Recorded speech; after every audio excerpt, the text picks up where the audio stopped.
D'accord. Alors, on passe à un point un peu différent.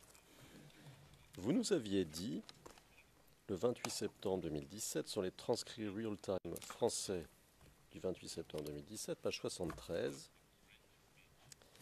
euh, ligne 2 à ligne 21. Et c'était une question du représentant de l'accusation qui vous demandait qu'en est-il des miliciens? Qu'en est-il de miliciens? Et vous répondez, je cite, alors moi, à mon niveau, j'ai toujours fait la différence entre un milicien et des groupes d'autodéfense. Le milicien, c'est des groupes qui alors là c'est inaudible, spontanément pour accomplir un maintien de l'ordre, pour engager un combat. Alors que les groupes d'autodéfense, ce sont des groupes qui se créent pour combler un vide sécuritaire. À l'ouest de la Côte d'Ivoire, vous avez des groupes d'autodéfense parce qu'au début de la guerre, en 2002, la guerre était essentiellement sur l'axe central Bouaké, Tiébissou, Bokanda, Bayakro. L'axe ouest, particulièrement le nord-ouest zone de Tabou, était tenu par l'armée française jusqu'au milieu de 2003, date à laquelle la France est partie de là. Et quand elle est partie de là, les forces qui nous attaquaient ont commencé donc à s'infiltrer dans cette région. Or, dans notre dispositif, nous n'avons pas prévu d'éléments militaires qui puissent être à l'ouest pour contrecarrer l'action de ceux qui s'infiltraient. Les responsables, les populations de cette région, ont pris donc leurs responsabilités pour pouvoir faire face aux infiltrations de l'ennemi. Alors, première question, fin de citation. Alors, première question, monsieur. Quand vous dites les forces qui nous attaquaient, qui vous attaquait? Et on parle de cette région précise qui a fait l'objet de votre développement.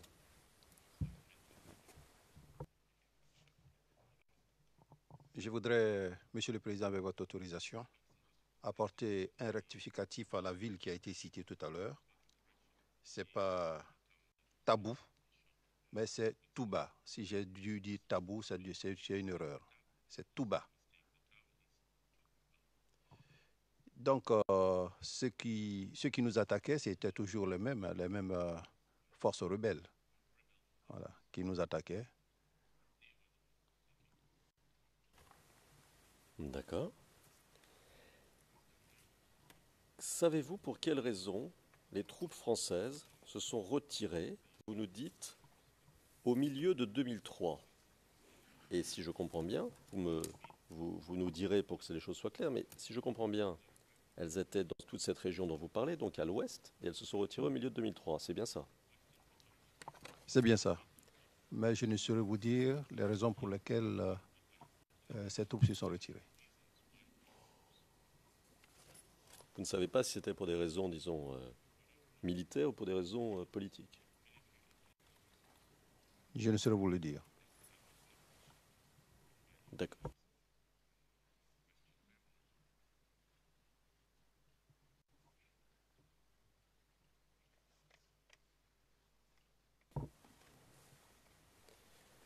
Alors je reviens une seconde à ce que vous nous disiez tout à l'heure. Quand vous disiez que vous étiez pratiquement parti les mains nues sur la ligne de front. Je ne vous relis pas le passage, je vous l'ai relu tout à l'heure. Est-ce que vous pouvez nous expliquer ce que vous entendiez par les mains nues? Est-ce que cela fait référence à un manque de matériel?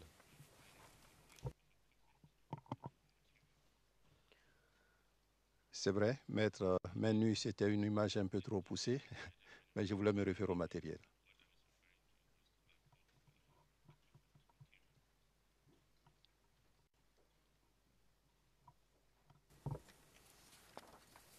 Alors,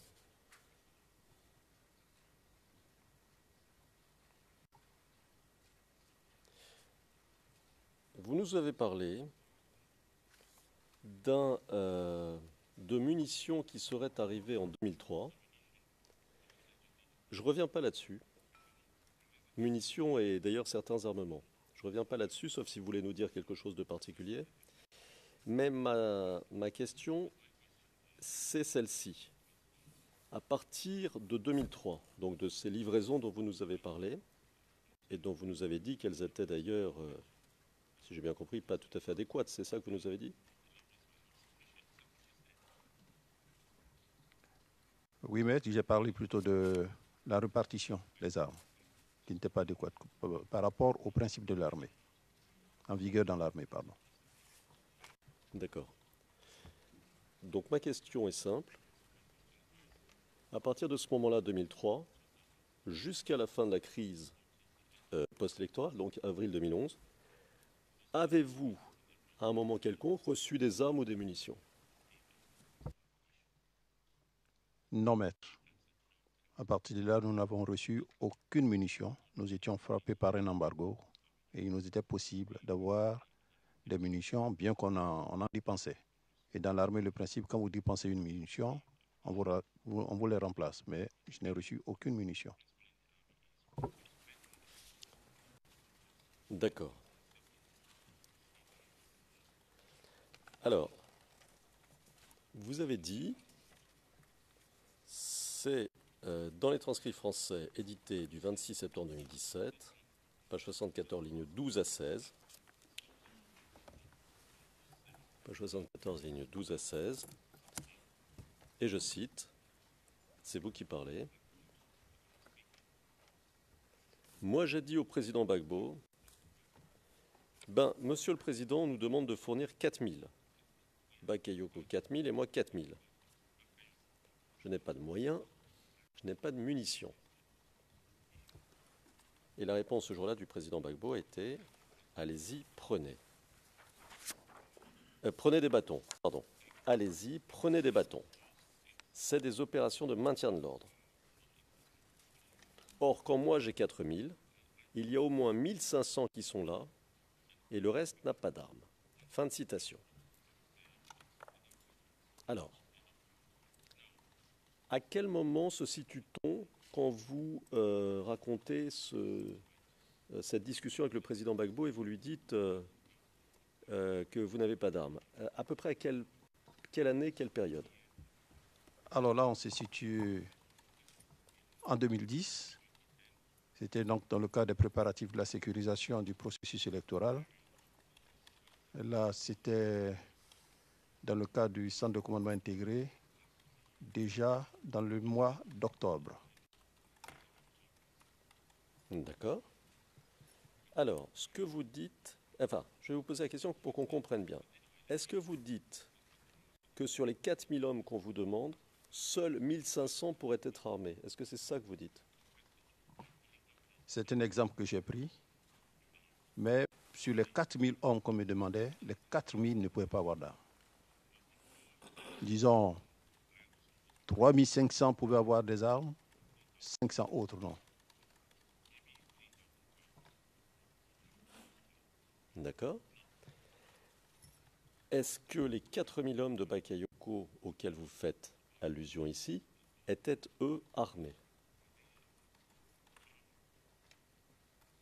Chacun se pensait sur les moyens de son armée.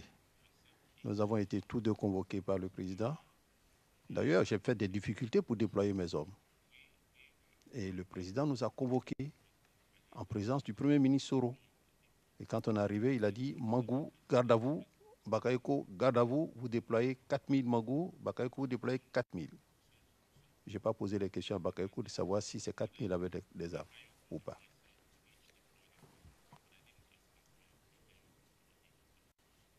Alors, vous n'avez pas posé de question, mais en tant que chef d'état-major, saviez-vous si les 4000 hommes de Bakayoko étaient armés? La question ne se pose pas en tant que chef d'état-major. Vous savez que nous étions des ennemis, pas des ennemis, nous étions en conflit. Si je devais savoir l'armement dont disposait Bakayoko, c'est un renseignement qui me serait profitable. Mais on ne peut pas le savoir.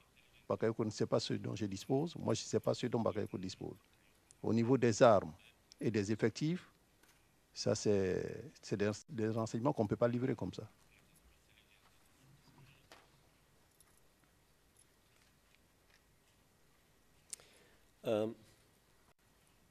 L'aviation ivoirienne en 2010, hein, elle est composée de quoi, monsieur? L'aviation ivoirienne en 2010 n'existait plus. D'accord. Si je vous demande, si vous savez, même approximativement, quel était le nombre de véhicules à la disposition de l'armée à Abidjan au jour du second tour des élections présidentielles?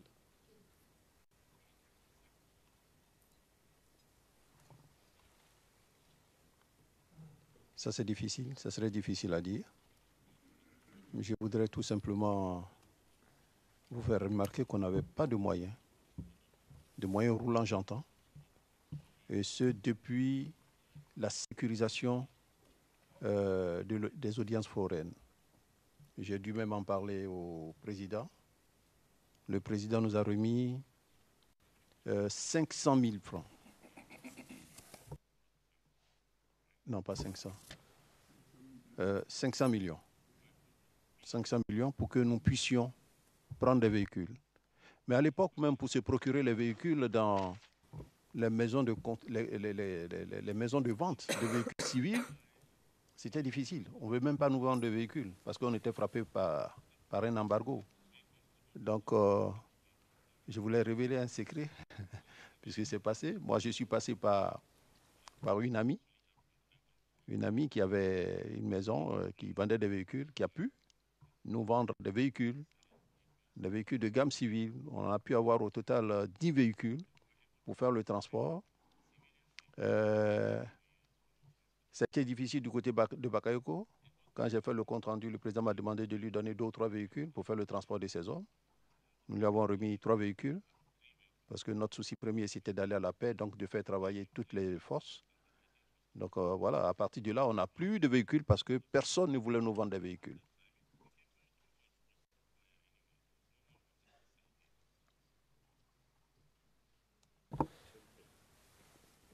D'accord. Bon, enfin, les difficultés que vous exposez vous les exposez clairement. Mais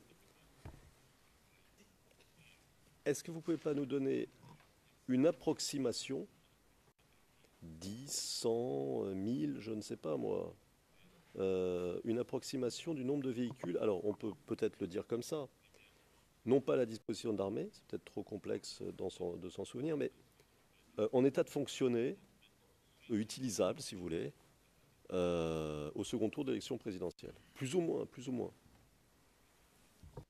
Alors, plus ou moins, si on veut faire le tour de toutes les unités, ça ne peut pas atteindre 50 véhicules utilisables. 50 véhicules.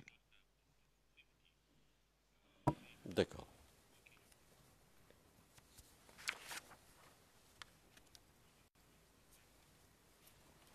Et est-ce que vous aviez des problèmes de carburant?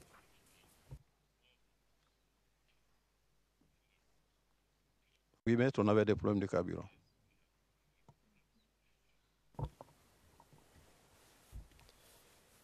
Concernant le SECOS, est-ce que vous confirmez que eux aussi avaient peu d'armes?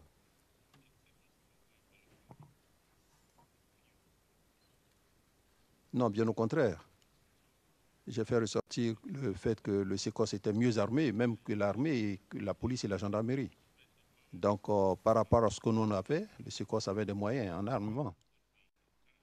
Alors, je vais vous dire pour le SECOS, parce que frappé par un embargo, toutes les unités militaires qui avaient le vocable armée ou bien militaire étaient frappées d'embargo. Vous prenez le GSPM, puisque la dénomination c'est Groupement des sapeurs-pompiers militaires, le GSPM était frappé d'embargo alors que les éléments du GSPM, ce n'est pas pour aller faire la guerre.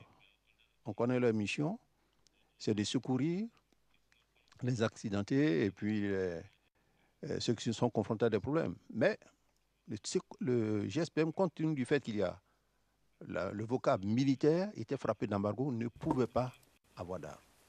Ne pouvait pas. Alors, je crois que le SECOS, le président a contourné un peu l'embargo. Il a un peu contourné l'embargo. Le fait que le SECOS, la mission du SECOS soit de lutter contre le grand banditisme, ça a un peu camouflé le terme militaire. Donc, le SECOS a pu avoir des véhicules de gamme civile. On leur a vendu les véhicules de gamme civile et en sous-main, le SECOS a pu s'équiper comme il se devait. Le temps que les gens s'en rendent compte, bon, le SECOS avait les moyens dont il voulait. Voilà, dont il voulait.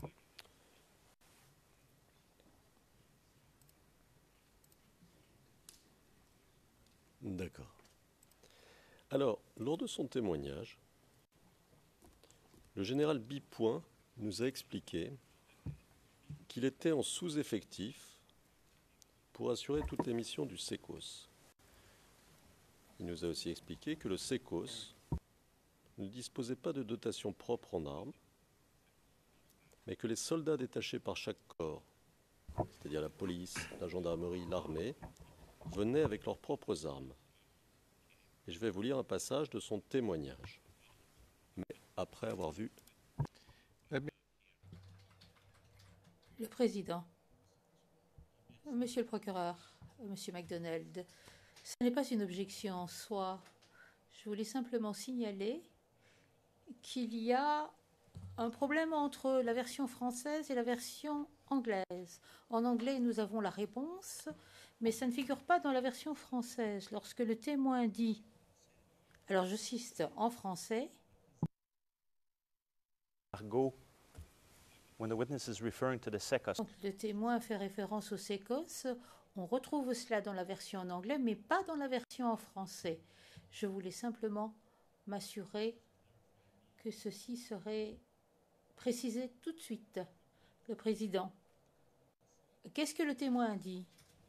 Monsieur le témoin, est-ce que vous vous souvenez de ce que vous avez dit très précisément sur ce point-là? Le président a éludé ou évité l'embargo. Ceci pour préciser les choses. Merci, Monsieur le Président. J'avais dit que ça avait été créé dans le but de contourner l'embargo.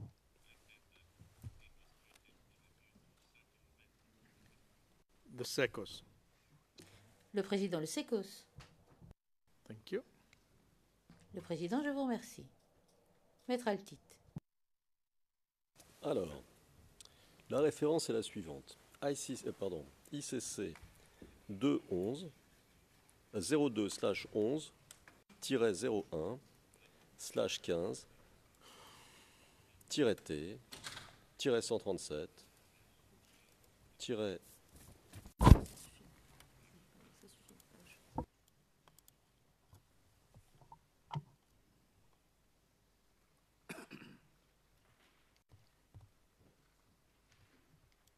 et la page 62, ligne 14 à page 63, ligne 2. Alors, je vais vous lire ça dans une seconde, si vous permettez.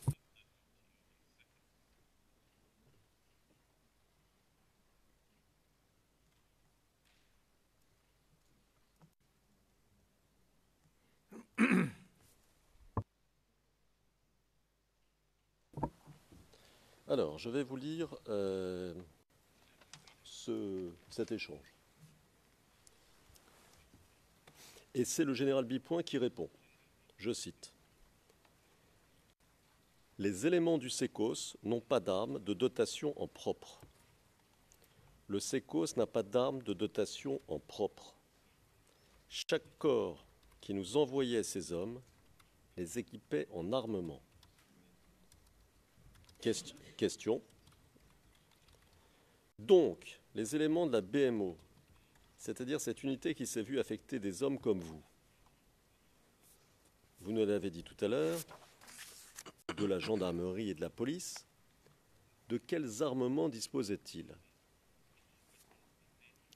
Réponse du général Bipoint. Les hommes, comme tous les autres secteurs du SECOS, les hommes qui étaient au niveau de la brigade de maintien de l'ordre, venaient avec leur armement de leur corps d'origine.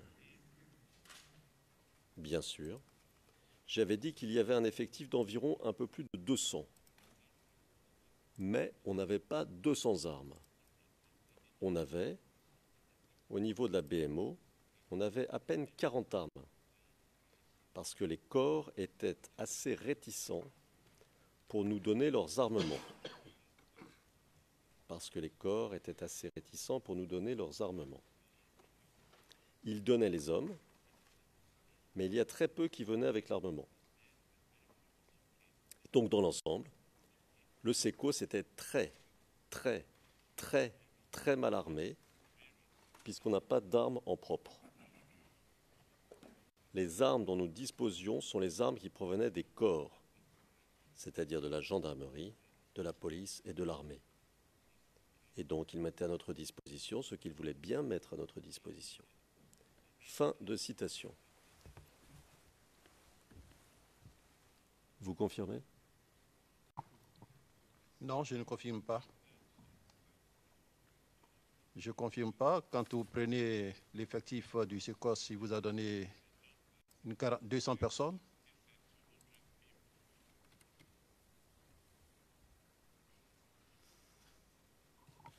C'est inexact. C'est inexact. J'ai eu à faire un point de situation avec les commandants, tous les commandants. Le SECOS avait un effectif de 1250 personnes. 1250 personnes pour lutter contre le grand banditisme.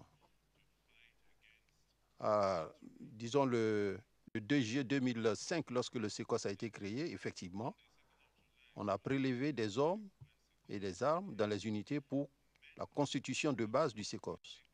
Mais après, le SECOS a eu des moyens, des mitrailleuses et autres. Nous, on ne pouvait pas fournir de mitrailleuses au SECOS, puisque nos éléments déjà étaient sur le terrain, on en avait besoin, donc on ne pouvait pas en fournir au SECOS. Mais je dis que le SECOS, au fil des missions, s'est armé. Elle était très puissante, le SECOS, avec des mitrailleuses lourdes et même des mitrailleuses légères. Le SECOS avait les moyens qu'il fallait. Et lors de mon audition ici, j'ai vu passer une note où des commandes d'armes ont été faites. Je ne sais pas si c'est par erreur, mais on me l'a envoyé sur le télétranscripteur, j'ai vu les commandes d'armes qui ont été faites par le SECOS. Donc le SECOS était bien armé par rapport à l'armée, par rapport à la police et par rapport à la gendarmerie.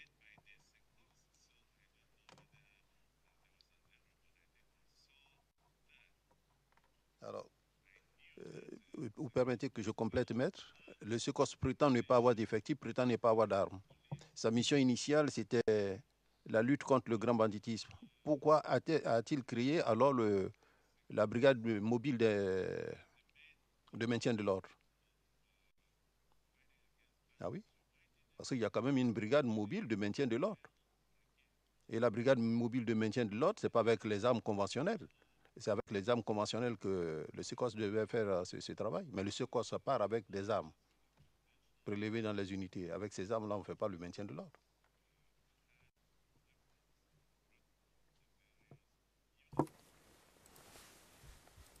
D'accord. Quand vous dites, à l'instant, je cite, à la page 49, ligne 23, des transcrits d'aujourd'hui en français, je cite, « Et j'ai vu passer des ordres de commande qui ont été faites. » Je crois avoir entendu que vous disiez que vous les aviez vus passer ici, mais ça n'a pas été repris. Vous permettez que je vérifie?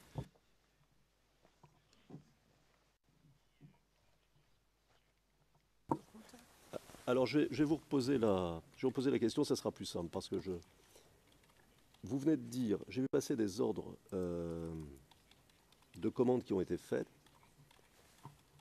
et tout ce que vous avez dit peut ne pas avoir été totalement retranscrit. Est-ce que vous pouvez nous préciser où vous les avez vus passer, ces ordres de commande? Non, c'est ici. On m'a balancé un document là, et j'ai vu les commandes de munitions qui ont été faites par le SECOS. Un document que moi j'ai vu ici. Quand vous dites ici, ouais, je vais parler de mon... Je ne sais pas comment vous appelez. Oui, laissez-moi vous poser la question. Quand vous dites ici, vous voulez dire pendant votre témoignage. C'est bien ça, maître. Can we see the document? Le président, est-ce que l'on peut voir le document? Sinon, c'est la Chambre qui le présentera plus tard.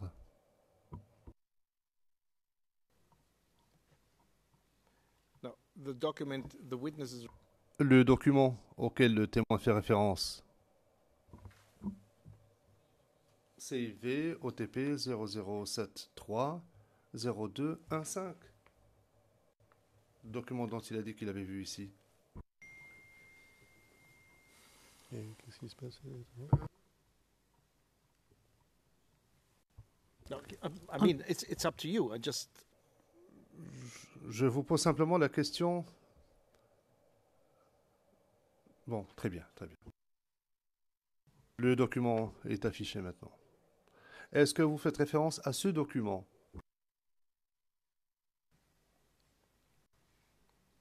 C'est bien ça, Monsieur le Président.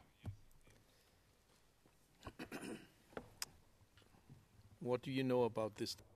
Que savez-vous au sujet de ce document? Est-ce que vous l'aviez vu avant aujourd'hui? Avant de le voir affiché ici dans ce prétoire, est-ce que vous l'aviez déjà vu? C'est quand je l'ai vu que ça a attiré mon attention.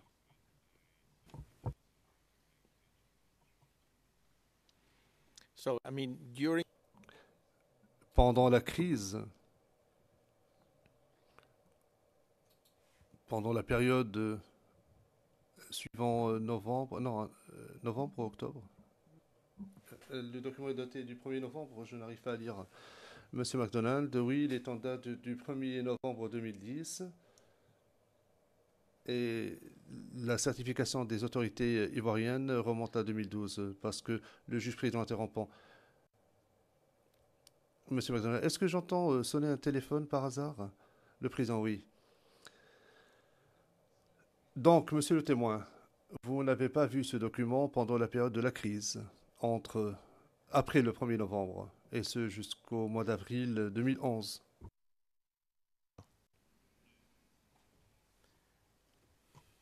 Maître Altit. Le président Maître Altit. Merci, monsieur le président. Vous avez posé les questions que nous pensions poser. Alors, monsieur, juste une question de clarification.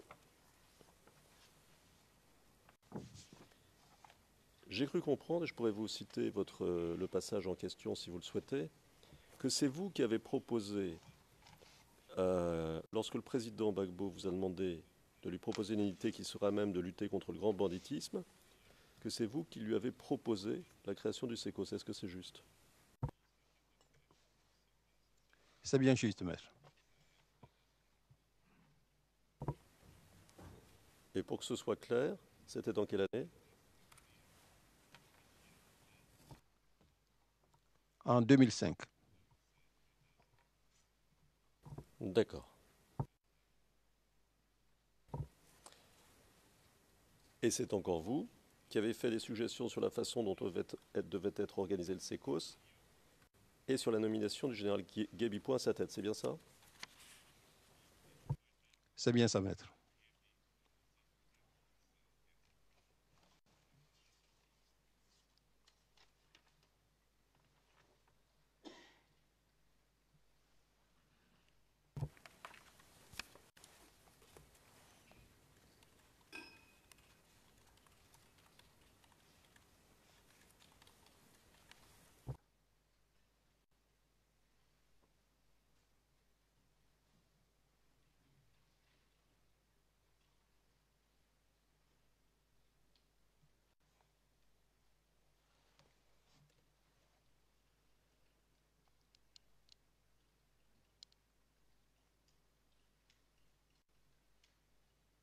Alors, concernant les missions du SECOS, vous avez indiqué au représentant du bureau du procureur qui vous interrogeait, c'est au transcrit français édité du 25 septembre 2017, page 17, ligne 24 à 28, et page 18, ligne 1. Question. Durant la crise post-électorale, Le SECOS a-t-il dévié de sa mission première? Réponse de vous. Alors, pour être clair avec vous, la mission première du SECOS, c'est la lutte contre le grand banditisme, mais compte tenu de la dotation matérielle du SECOS, nous nous sommes servis du SECOS. Sinon, si on veut se référer au décret de création, oui, le SECOS n'était plus dans le cadre de sa mission. Fin de citation.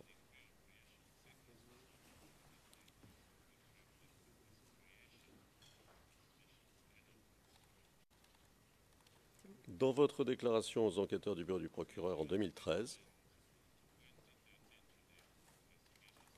vous leur avez dit, et je cite, je donne les références, si vos TP 0051 0618 de la page 0622 ligne 132 à la page 0623 ligne 164.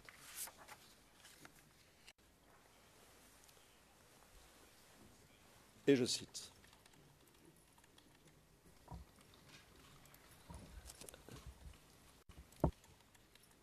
L'intervieweur 1 vous demande.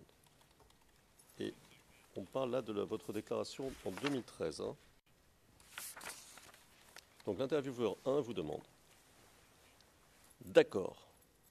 Et donc après la création du SECOS, qu'est-ce qu'il faisait en tant que mission, en tant qu'opération? Personne entendu, c'est-à-dire vous-même, monsieur. Alors, en tant que mission, effectivement, il luttait contre le grand banditisme. Mais j'avais dit que compte tenu des moyens qu'il avait, souvent il intervenait dans le cas du maintien de l'ordre. Intervieweur 1, c'est-à-dire personne entendue, c'est-à-dire vous, monsieur. Quand il y avait des manifestations à Abidjan, il le faisait.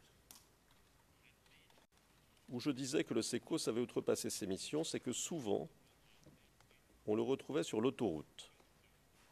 Sur l'autoroute, pour lutter contre les coupeurs de route, ce qui n'était pas sa mission. Intervieweur 1, d'accord. Personne entendu. Vous, monsieur. Voilà. Parce que la mission devait être circonscrite dans Abidjan. Intervieweur 1, personne entendu. On l'a retrouvé aussi sur l'axe Abidjan-Bassam, l'axe Abidjan-Bassam, pour soit, dit-il, mettre un peu d'ordre, parce que quand les gens revenaient du week-end, il y avait un embouteillage monstre. Bon, cette manière de faire ne m'avait pas plu, et je le souligne. Bien que le SECOS ne se soit pas mis à ma disposition et empiétant souvent dans les missions qui étaient réservées aux forces de défense et de sécurité, j'ai dû appeler une fois Guébi Point pour lui dire non, que sa mission n'était pas celle-là, que sa mission était celle de la lutte contre le grand banditisme. Intervieweur 1, c'était quand? Personne entendu. Voilà. Parce qu'il y avait des commandants d'unités qui se plaignaient. Donc j'ai dû l'appeler à l'état-major pour le lui dire. Intervieweur 1, d'accord. Donc qu'est-ce qu'il s'est passé? C'était quand cet incident? Personne entendu. Non, les incidents étaient fréquents. Intervieweur 1, personne entendu. Ça a été fréquent. Intervieweur 1. Mais pendant quelle période là? Personne entendu. Une fois avant la période post-crise. Voilà. Intervieweur 1. Qu'est-ce qui s'est passé? Personne entendu. Non, on le retrouvait sur la route, sur l'autoroute. Alors que cette mission était de lutter contre les coupeurs de route, était impartie aux forces de gendarmerie, de la gendarmerie. Et on s'est dit qu'il pouvait y avoir des méprises. Donc nous avons demandé à Guébi Point de se cantonner essentiellement à sa mission de lutte contre le grand banditisme. Voilà. Fin de citation.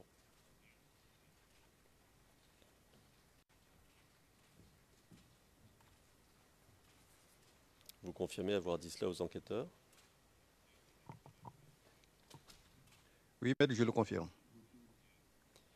Alors, si l'on comprend bien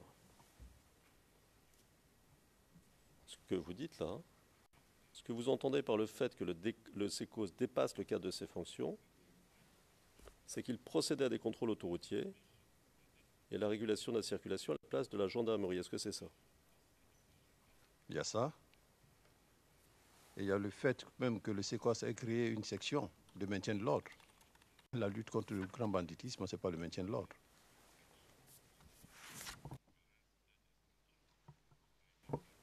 D'accord.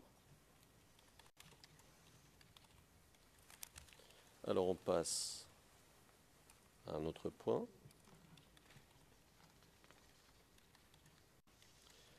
Vous nous avez indiqué lors de votre témoignage que pendant la crise de 2002, hein, le DMIR a eu un rôle très important. Qu'est-ce que vous voulez dire?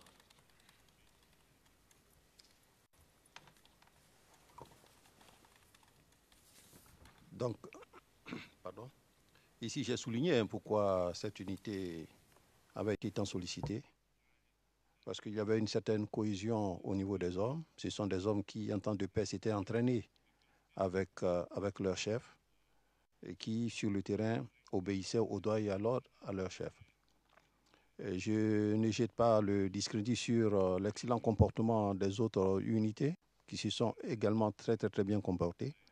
Mais il faut noter que le DMI a été de toutes les batailles sur la ligne de front. Et je m'amusais même à appeler Kona, qui est un jeune frère à moi, comme étant ma bombe atomique.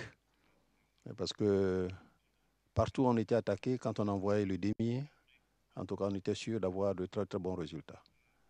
Le DMIR a été pour beaucoup dans la libération de la ville de Bouaké, d'Aloa. Quand Daloa a été pris, le président m'a intimé l'ordre de le récupérer en 48 heures. Nous avons constitué le DMIR accompagné de quelques unités, ça a été fait. Le DMIR a également beaucoup œuvré dans la région du Sud-Ouest. Et j'avoue que le rendement du DMIR a été très excellent. Tout comme les autres d'ailleurs. Hein. Je ne jette pas le discrédit sur ce qu'ils ont fait. Voilà. Très bien. Alors, vous insistez sur le rôle du DMIR en 2002. Et vous venez nous donner des détails sur son action en 2002. Mais est-ce que si vous insistez sur ce qu'il a fait en 2002, c'est parce qu'en 2010, il aurait eu un rôle plus effacé?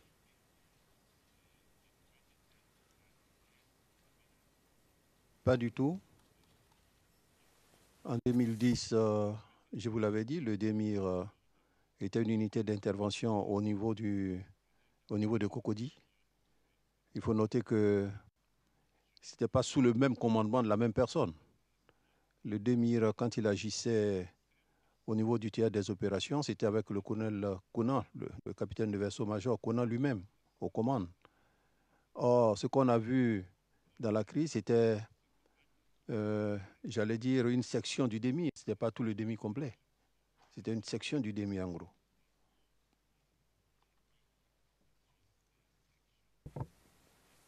D'accord. Alors, vous nous avez indiqué en audience, et c'est un point différent, sont les transcrits français du 25 septembre, transcrits français édités, page 57, ligne 21 à 25.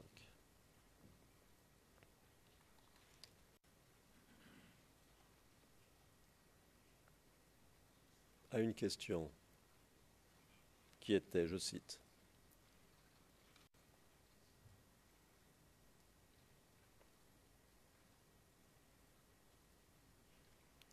comment vous parviennent les informations du terrain? Vous répondez, alors je vais vraiment vous décevoir parce que nous étions dans un état de dénuement total. Si je vous dis aujourd'hui que le chef d'état-major que j'étais n'avait pas de moyens de transmission, vous n'allez pas me croire. Vous n'allez pas me croire.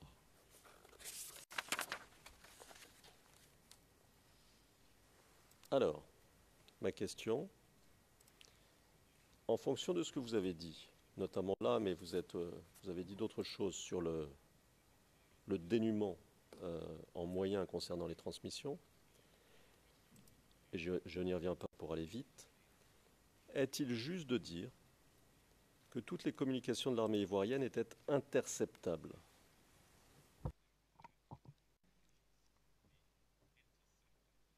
Pas interceptables, mais interceptées. Toutes, elles étaient interceptées. Vous voyez le désagrément qu'on a quand on utilise le portable. Mais toutes les communications étaient interceptées. On n'avait pas de système pardon, pour coder les noms de localités et autres, on ne pouvait pas. Donc c'était essentiellement au téléphone portable qu'on communiquait.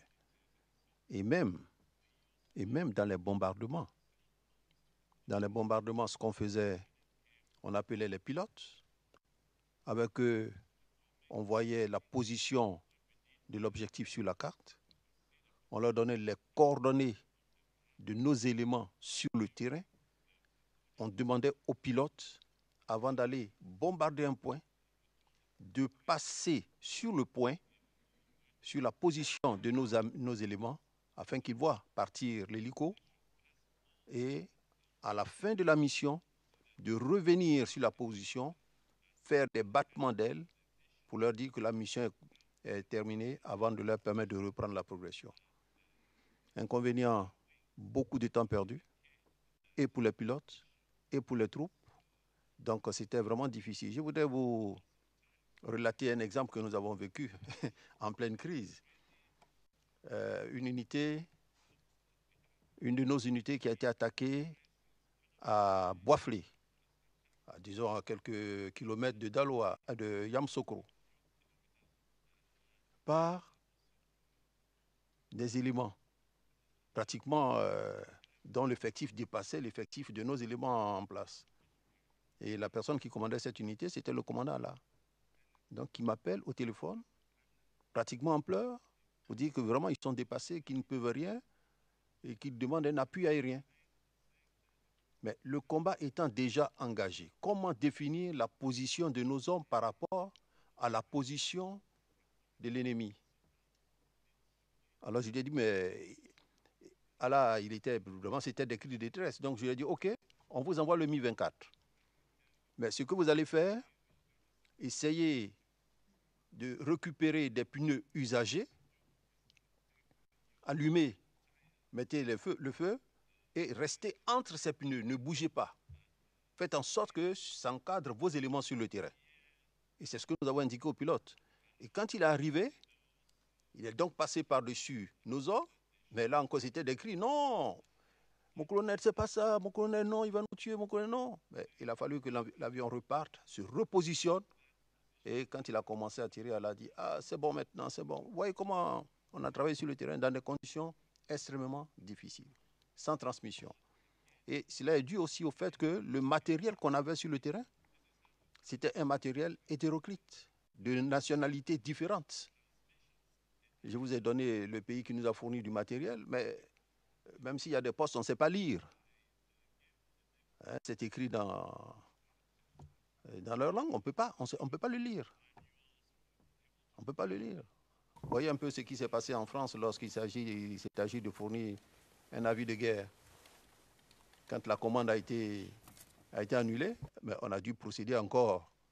Hein, on a dû enlever les écritures parce que bon, ceux qui voulaient prendre ne savaient pas lire cette écriture, à plus forte raison nous, qui n'avons même pas travaillé en temps de paix sur ce matériel pour le retrouver en situation de crise. C'était difficile.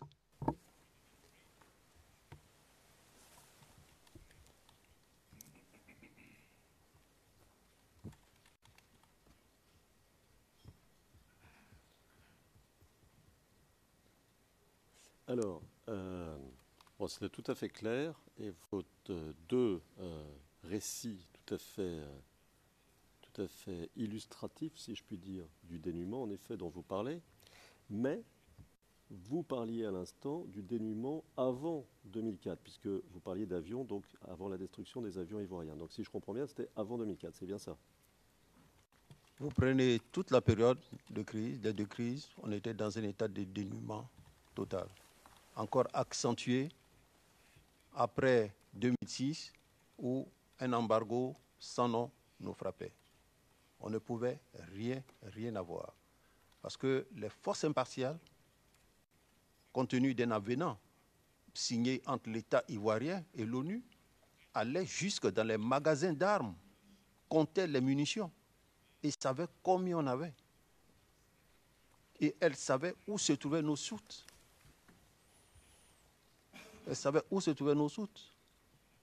Je me réfère aux bombardements qui ont été faits avec une facilité déconcertante, parce qu'elles savaient, ces forces, où étaient nos soutes et combien de munitions on avait en caisse, combien d'armes on avait.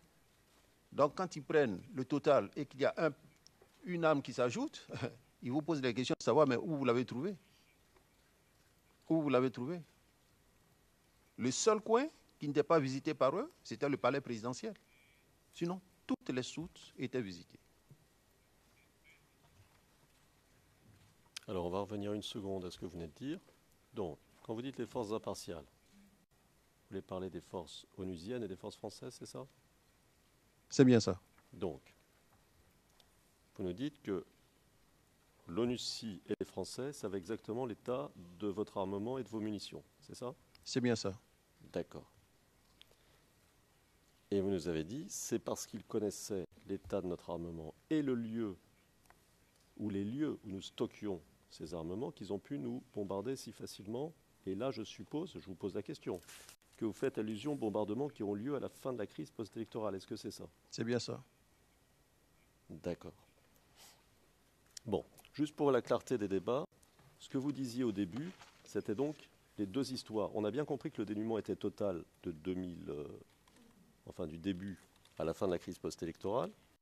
Mais les deux histoires, c'est avant 2004, puisque vous parlez d'avions ivoiriens. Est-ce que c'est exact? C'est bien ça. J'étais sur le théâtre, je n'étais pas encore chef d'état-major. D'accord, d'accord. Et donc maintenant, on a une vision claire des choses.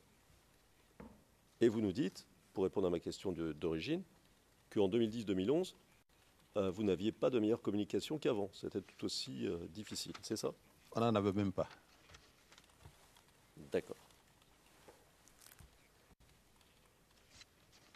Est-ce que les services ou l'armée française disposaient, à l'époque de la crise post-électorale, à votre connaissance, d'une ou plusieurs stations d'écoute en Côte d'Ivoire?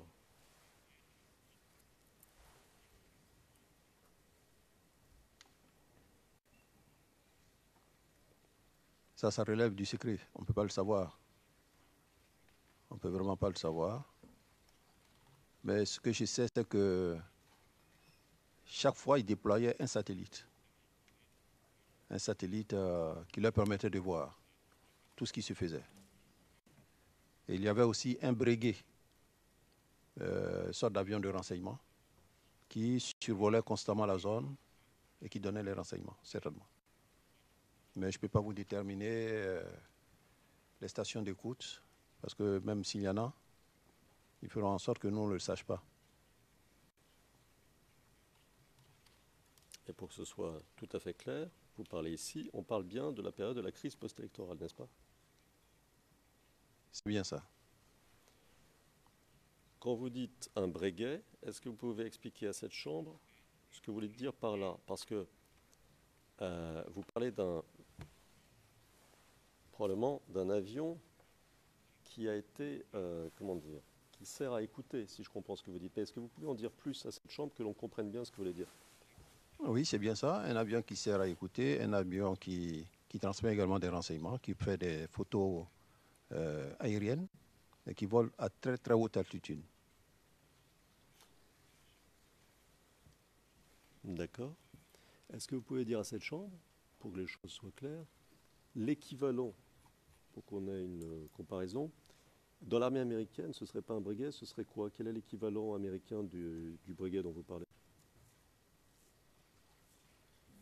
Alors là, je ne saurais pas vous dire.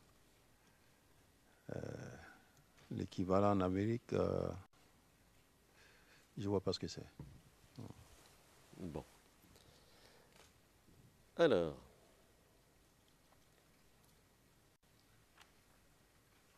donc, vous nous avez expliqué le système de l'armée française.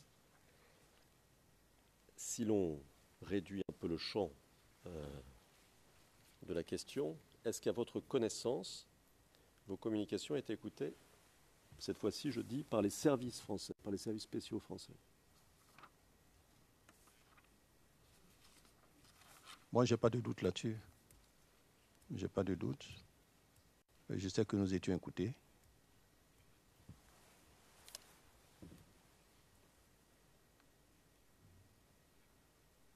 D'accord. Alors, autre chose. Au transcript français du 25 septembre, transcript français édité du 25 septembre, page 58, ligne 9 à 14, vous dites la chose suivante, et je cite.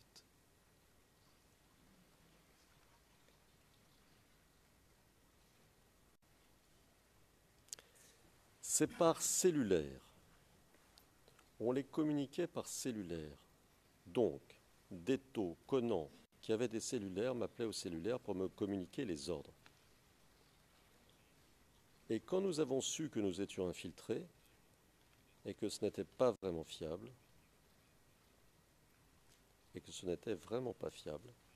alors on les appelait, ils venaient, on leur donnait des instructions, ils partaient, mais ils étaient obligés de nous appeler pour nous rendre compte.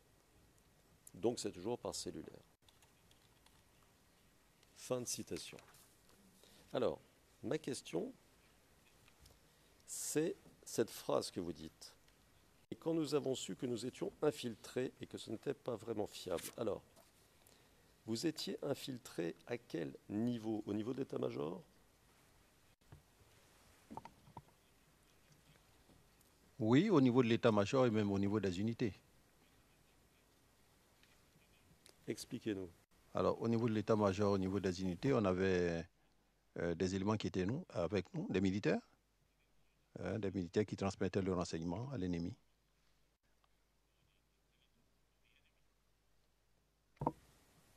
Très bien. À qui transmettait-il ces renseignements?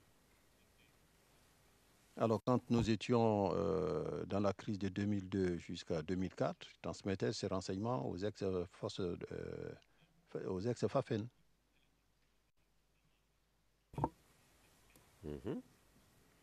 Et pendant la crise de 2010-2011? Alors, pendant la crise de 2010 jusqu'en 2011, c'est au commando invisible qui recevait ces renseignements.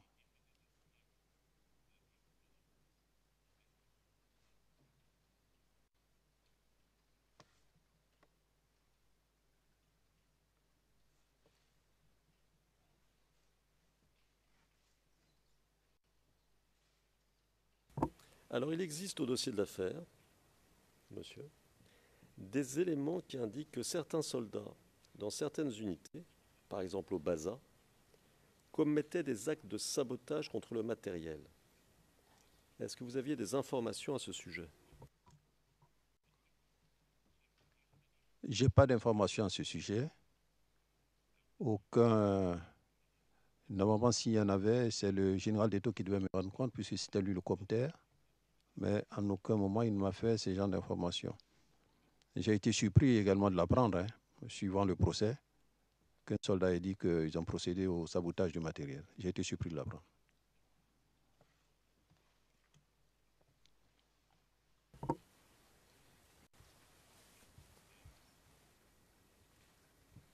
Très bien. Il existe au dossier de l'affaire, monsieur, des éléments indiquant que certains soldats de certaines unités espionnaient pour le compte de l'hôtel du Golfe. Aviez-vous des informations à ce sujet?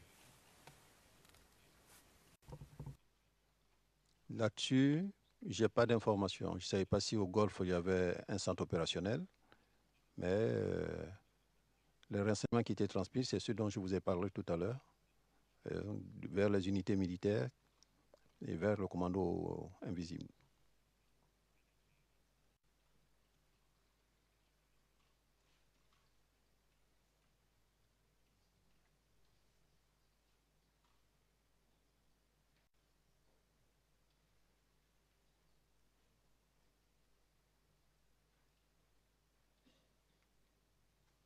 Je vous demande une seconde, s'il vous plaît.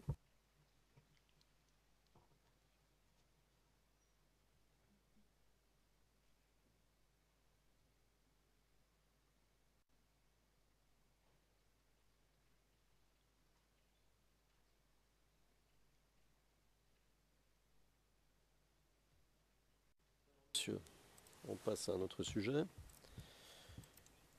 Je voudrais vous montrer une vidéo que vous a déjà montré le procureur. La référence est la suivante, CIV OTP 0048 16 51. Elle est classée confidentielle, Monsieur le Président, Madame, Monsieur, mais nous pensons que nous pouvons la montrer publiquement. C'est le numéro 301 sur notre liste de preuves et il n'existe pas de transcrit. Si on pouvait la montrer depuis le début, et puis nous ferons quelques arrêts sur image à certains moments pour vous poser des questions, monsieur.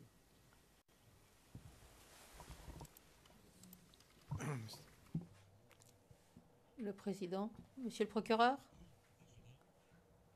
au sujet de la confidentialité, Monsieur MacDonald, si vous me le permettez, si cela a déjà été montré aux témoins précédemment, je ne me souviens pas de quelque chose de confidentiel, le Président. Est-ce que cela a été montré à ce témoin-ci ou à un autre témoin?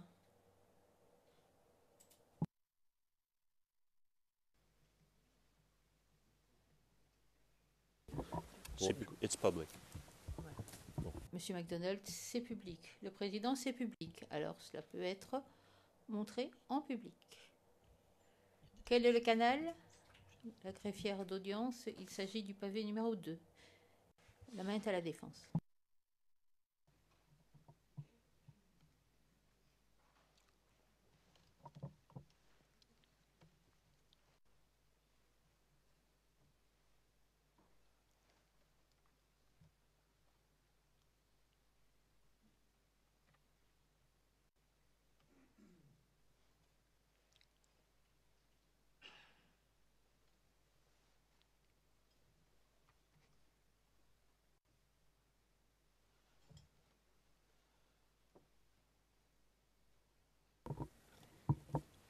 Alors, nous sommes à la... non.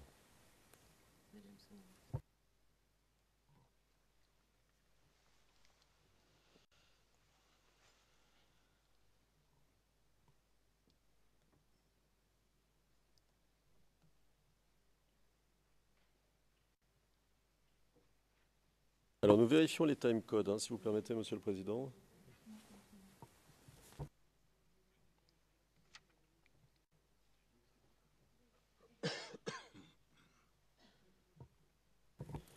Alors, nous sommes au timecode 9 secondes 19. On voit... Monsieur, vous voyez l'image? Oui, maître. Alors, on voit ici un groupe de journalistes. Un groupe de... We see a group of Le Président, on voit un groupe de gens. Groupe de personnes. Alors, nous n'avons pas d'indication concernant la date de ce qui se passe là à l'écran. Monsieur, est-ce que cela vous rappelle un événement particulier?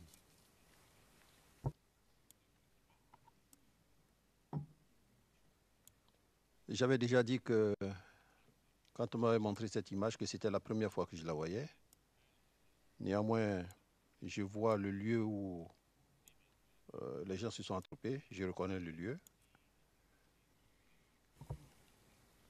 Alors, quel est le lieu, monsieur, s'il vous plaît? Alors ça, c'est l'entrée de la présidence. Avant de descendre à la salle des pas perdus, vous avez un couloir. Et au bout du couloir, vous avez des marches qui descendent dans une salle appelée la salle des pas perdus.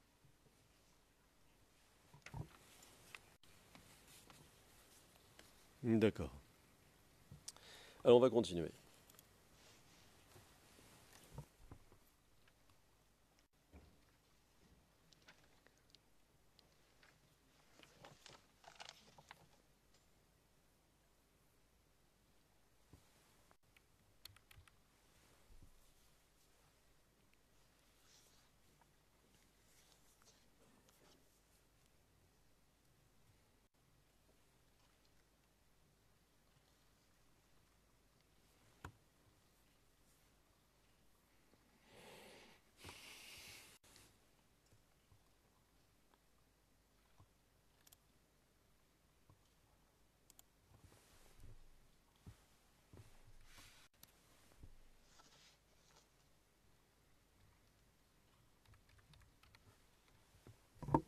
Alors monsieur, vous voyez l'image? Oui, maître.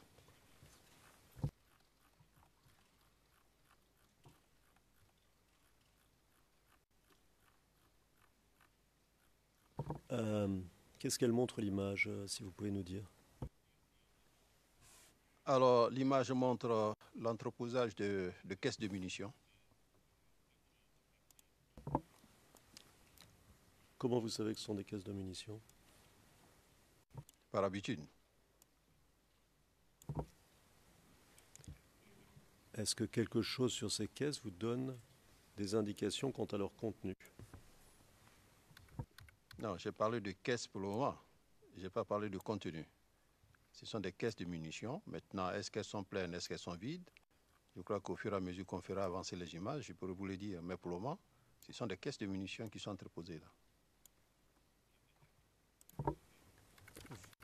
Vous connaissez bien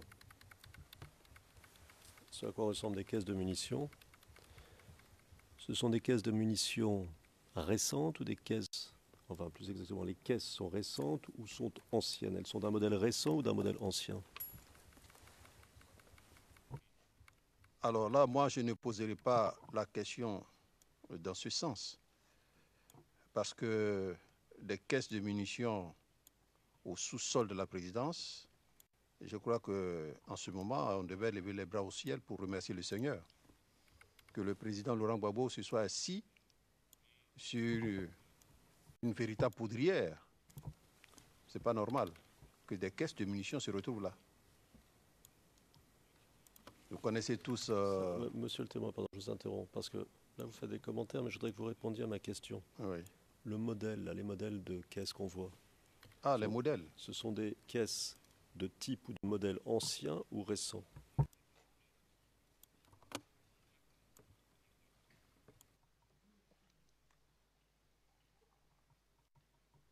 On ne peut pas définir le type s'il est récent ou ancien. On ne peut le faire que par l'étiquette qui est dessus. D'accord. Ces caisses sont en quoi, en quoi? Je ne comprends pas la question. Oui, pardon, c'est vrai qu'elle n'est pas très claire, je vais la reformuler. Les caisses que nous voyons là, elles sont faites de bois, elles sont faites d'inox, elles sont faites de quel matériau? De bois.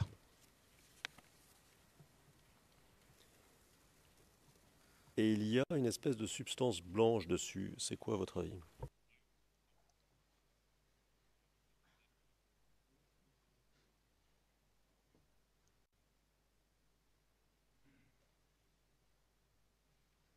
Ça, je ne saurais vous le dire. D'accord. On va continuer.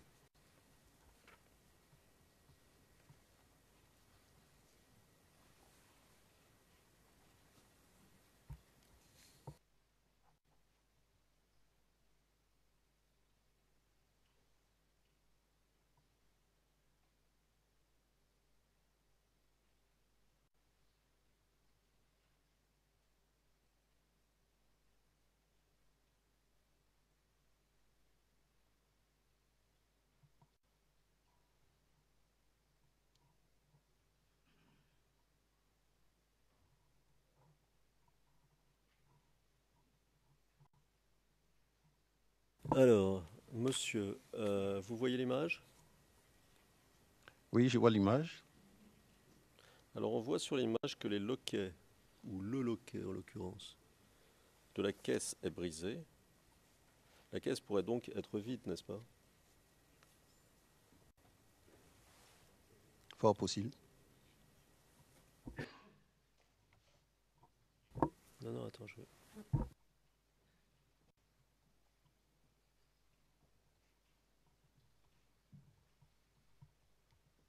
Alors, vous voyez la caisse, elle est du même type que les caisses précédentes?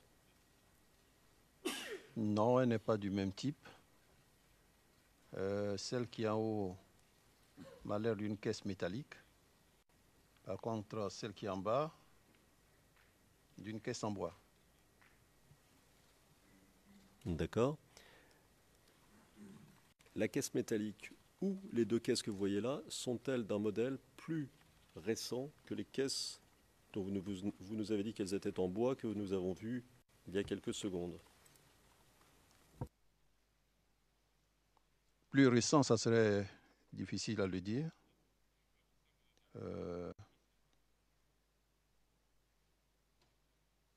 Ça serait vraiment difficile. Il n'y a pas d'indice qui puisse nous permettre de savoir si c'est plus récent ou bien si ça vient d'être posé. On ne peut pas le savoir.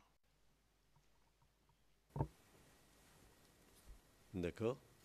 Y a-t-il un moyen quelconque, vous nous avez dit que c'était des caisses de munitions tout de suite, y a-t-il un moyen quelconque de savoir si les caisses que nous avons sous les yeux ou les caisses que vous avez vues précédemment contiennent un type particulier de munitions ou s'il n'y a aucun moyen de le savoir? Alors, c'est souvent par l'écriteau qu'on y met. Généralement, c'est accompagné d'un papier blanc qu'on appose sur la caisse. Ça permet de savoir la munition, le millimètre. Là, on n'a pas d'indication et ce serait difficile de le dire.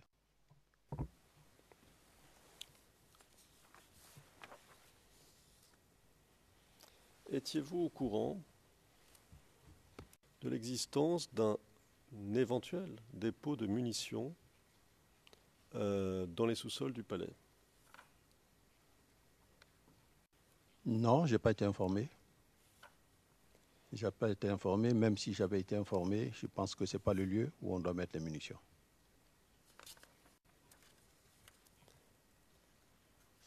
Donc vous n'avez aucun moyen de savoir quand ce dépôt aurait pu être créé? Ce que je peux vous dire,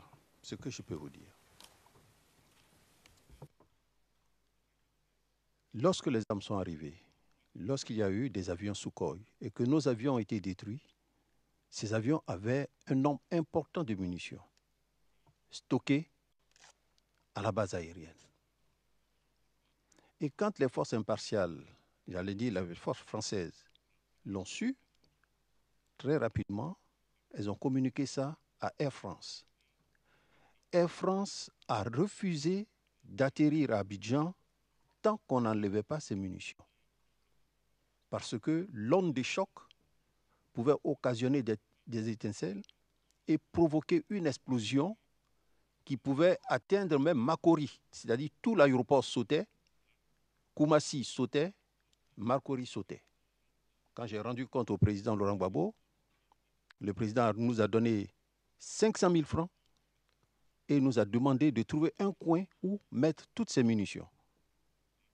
Deux possibilités s'offraient à nous. La première possibilité, faire une soute enterrée. On m'a demandé de faire le croquis de cette soute enterrée et éventuellement les dépenses afférentes. Ça faisait près de 850 millions de francs, disons en gros 1 milliard. On n'a pas pu construire la soute enterrée. Deuxième possibilité, aller les détruire dans la mer. On n'avait pas cette possibilité d'aller détruire les munitions dans la mer. Donc on a vu un hangar à Bangourou. Et c'est là qu'on a pu transporter les munitions au prix de 1001 difficultés. Compte tenu de l'état de la route, il fallait aller doucement pour que les munitions ne s'entrechoquent pas entre elles de manière à provoquer une explosion. Le sachant, je ne pense pas que le président Laurent Gbagbo puisse s'asseoir là avec ces munitions-là. Parce que c'est le même phénomène. Pour qui connaît la présidence de la République à Abidjan, derrière, il y a les rails qui passent. Et quand vous êtes invité à une cérémonie et que le train passe, vous sentez légèrement le sol danser.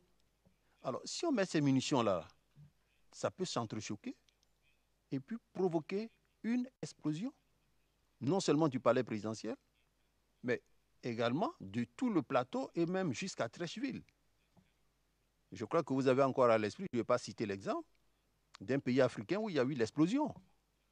Et tous on a vu les effets dans les quartiers et autres. Donc ces munitions-là ne peuvent pas avoir été placées là depuis fort longtemps. Ce n'est pas possible. Ce n'est pas possible. En ce moment, j'ai dit, si cela a été depuis fort longtemps, ben, il faut remercier le Seigneur que le président n'ait rien vu jusqu'à présent. Parce que c'est une véritable soute, une véritable poudrière sur laquelle il était assis. Alors, on continue si vous voulez bien.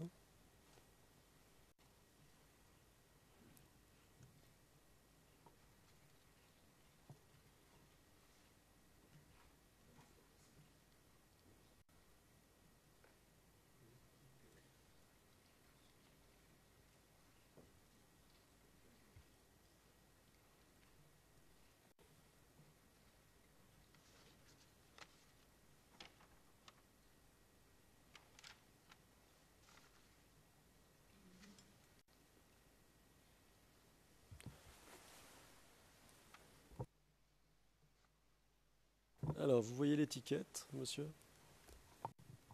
Oui. Avez-vous déjà vu des étiquettes de cette compagnie Israel Military Industries? Non, c'est la première fois.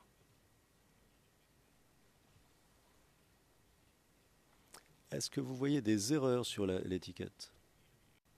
Oui, bien sûr, il y a plein d'erreurs. Vous pouvez nous dire lesquelles? Alors, la première partie est écrite en anglais. We can see them. Le président, on peut les voir. Dans le Are we, from, are we at school? Le président, sommes-nous à l'école? Sommes-nous à l'école? Nous pouvons voir ces erreurs. Tout le monde peut voir ces erreurs. Ce que je souhaite, c'est que le témoin puisse les voir pour que je puisse lui poser des questions après. Put the question. Alors, posez la question. Et... Alors,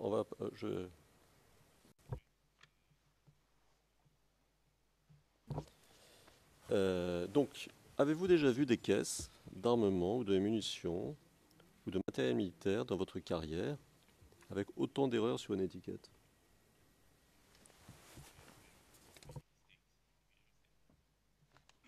non. C'est la première fois? Oui, c'est la première fois que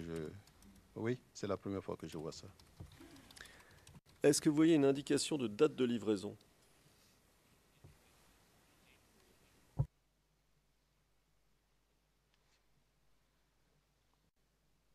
Aucune indication de date.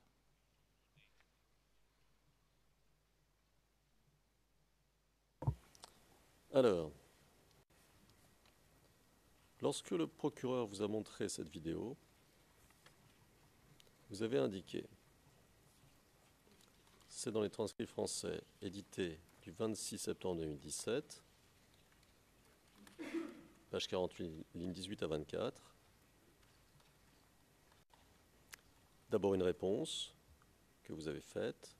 Non, et je cite, non, ce n'est pas cette soute.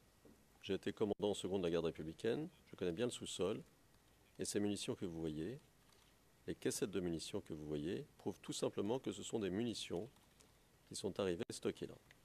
Voilà. Parce que la soute elle-même, elle est tout dehors, elle est tout dehors. Donc cela me convainc réellement que les munitions qui ont été commandées sont effectivement arrivées et elles ont été stockées dans ce sous-sol. Fin de citation. Alors, sur la base de quoi vous dites ça, étant donné qu'il n'y a pas aucune indication de date? Alors, je pars d'abord sur la base sécuritaire, comme je viens de le souligner. On a une soute enterrée. Une soute enterrée. Le palais de la présidence à Abidjan, c'est un haut lieu stratégique, le lieu où se trouve le président des Ivoiriens. On sait qu'il y travaille, qu'il reçoit d'autres personnalités. On ne peut pas mettre des munitions dans le sous-sol de la présidence. Déjà, même pour des raisons sécuritaires, c'est une faute extrêmement grave. Ça, c'est porter atteinte à l'intégrité physique du président. Parce que là, il est assis sur une poudrière. Et je vous ai dit qu'il y a le train qui passe. Pour ceux qui connaissent Abidjan, la présidente de la République, quand vous êtes invité qu'un train passe, déjà ça bouge. Le président Laurent Gbagbo lui-même qui a fait l'armée, sait bien que les munitions sont très, très, très sensibles. Vous ne pouvez pas mettre ça sous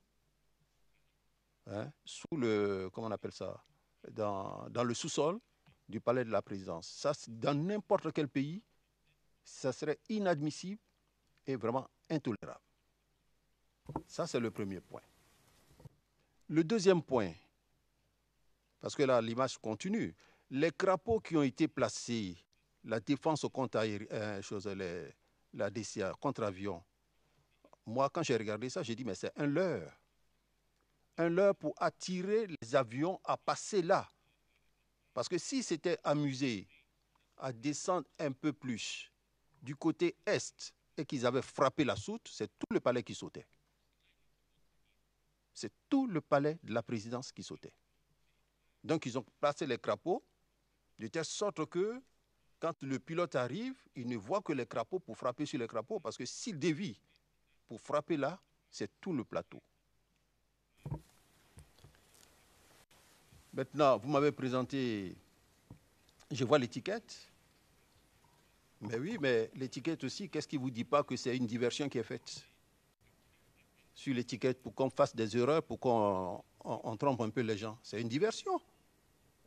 Et quand vous passez les commandes, vous donnez bien le nom du pays. Pourquoi peut-on pousser le zèle jusqu'à ce point, faire des erreurs sur Côte d'Ivoire? Regardez comment c'est écrit. Côte d'Ivoire. Est-ce que ce n'est pas une diversion pour tromper les gens? Alors, moi aussi, je pose la question. Ça peut être une diversion. Et nous, les munitions que nous avons reçues, jusqu'à présent, les munitions que nous recevons, ce sont des munitions qui viennent de la France. Ce sont les munitions qui viennent de la France. Mais d'Israël, on n'a jamais reçu ce genre de choses. Le seul matériel dont nous disposons dans l'armée ivoirienne, les Uzi. Les Uzi qui sont de fabrication israélienne. Mais là, je vois d'autres matériels qui arrivent de là. Bon, je ne sais pas.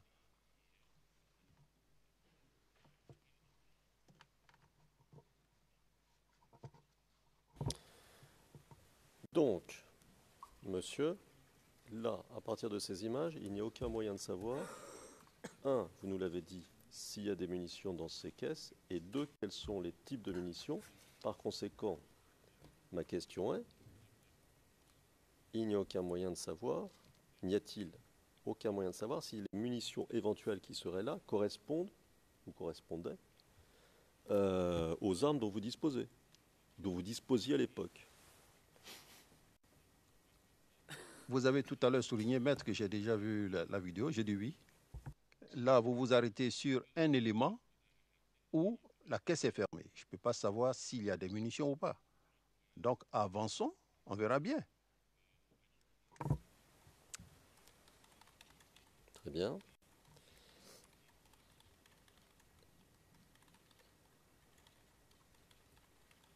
Mais quel est l'intérêt militaire de conserver, admettons qu'il y ait des munitions, prenons l'hypothèse, posons l'hypothèse qu'il y a des munitions. Quel est l'intérêt militaire de conserver des munitions là, vous l'avez dit, dans des conditions un peu délicates, alors que les troupes ont besoin de munitions?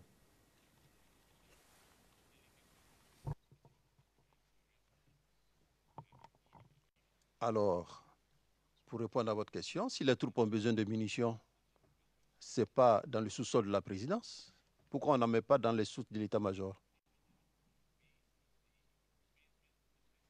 C'est la question que je me pose. Pourquoi on n'en met pas dans les soutes de l'état-major? L'état-major a une soute, une grande soute, qui se trouve à Akwedo. Pourquoi on n'en met pas là-bas? Et puis c'est au sous-sol de la présidence qu'on met les soutes. Je me pose aussi la question.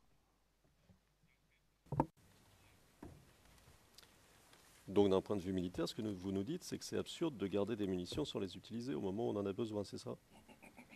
C'est vraiment absurde. D'accord. Si vous aviez eu des munitions et des armes, est-ce que vous auriez gagné la guerre de 2010-2011? But that is speculation, Your Honor. Monsieur MacDonald, c'est l'appel à conjecture. C'est hypothétique. Quel est le but de cette question? Le président interrompant. Si, ceci ou cela. Oui, non, c'est hypothétique. Ce n'est pas une question autorisée. Ma question est tout autre, moi. Est-ce que nous savons? En fait, voilà, voici ma question. Est-ce que vous savez, est-ce que vous avez jamais vu, vous avez dit que vous avez déjà vu ce film. Ma question est la suivante. Est-ce que nous savons, est-ce que vous savez s'il y a des armes ou des munitions dans ces caisses? The film Est-ce que vous avez jamais vu un film où l'on voit ces caisses ouvertes? Est-ce que vous les avez jamais vues vous-même ouvertes pour voir ce qu'il y a dedans? Merci, Monsieur le Président. C'est que si on continue, on verra bien que dans certaines caisses, il y a des munitions qui sont en train d'être montrées. Maintenant, Maître, pour répondre à votre question, vous me posez la question de savoir si j'avais des munitions, des armes, est-ce que j'étais sûr de gagner la guerre? Je ne l'aurais pas faite. Cette guerre, je ne l'aurais pas faite du tout. Parce que notre mission, c'est de défendre l'intégrité du territoire en tout temps, en tout lieu, en toutes circonstances. C'est de protéger les personnes et les biens. Vous savez, ce qui a occasionné la crise de 2000. Il s'agit de la contestation des résultats des élections présidentielles. L'armée, je l'ai dit, n'a pas vocation à se battre pour maintenir au pouvoir un président qui a perdu les élections. Donc cette guerre, je ne l'aurais pas faite et c'est la raison pour laquelle je n'ai pas fait la guerre. Monsieur le Président, il est un peu plus d'1 heure. Et peut-être pouvons-nous suspendre ici. I think it's now. Le président, oui, effectivement. Il est 13 heures, nous allons faire la pause déjeuner maintenant. Et nous serons de retour à 14h30 pour le 3e volet d'audience. Merci. L'audience est levée. All rise, veuillez vous lever.